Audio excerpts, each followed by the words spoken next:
Kondisi Sumani, usia 44 tahun, tersangka pelaku pembunuhan satu keluarga yang menjalani perawatan di ruang ICU RSUD Dr. R. Sutrisno Rembang, semakin membaik. Sumani, warga Dusun Pandak, Desa Pragu, Kecamatan Sulang tersebut, sebelumnya minum pestisida ketika akan menjalani pemeriksaan oleh petugas Reskrim Polres Rembang, dipergoki mulutnya berbusa. Tidak jelas di mana ia minum pestisida, namun begitu ketahuan, penyidik langsung membawanya ke rumah sakit. Dokter instalasi gawat darurat RSUD Dr. R. Sutrisno Rembang, Rafika Saputra, mengatakan kondisi Sumani membaik.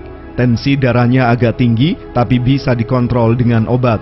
Yang bersangkutan sadar dan bisa diajak mengobrol. Saat ini tinggal pemantauan saja.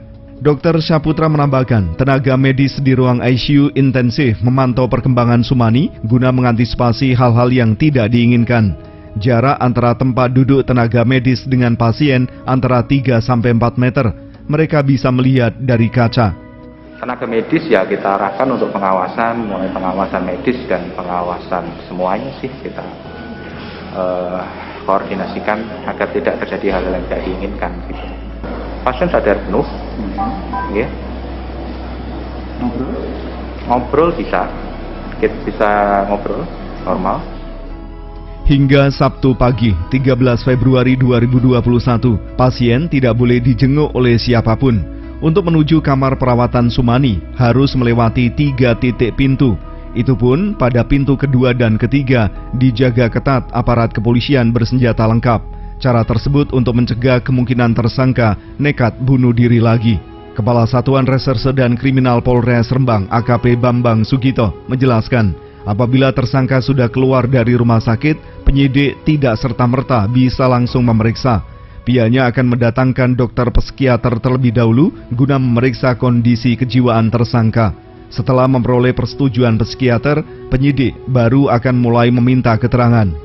Kami akan mengundang dokter psikiater. Jadi dokter psikiater yang bisa menentukan karena Sumani memang bisa diperiksa penyidik atau belum, atau dalam kondisi yang kejiwaan, depresi, atau memang wajar-wajar saja.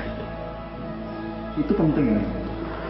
Itu sangat penting bagi penyidik karena tersangka Sumani pun ada penasihat hukumnya, jadi dari Pak Darmawan, dan itu adalah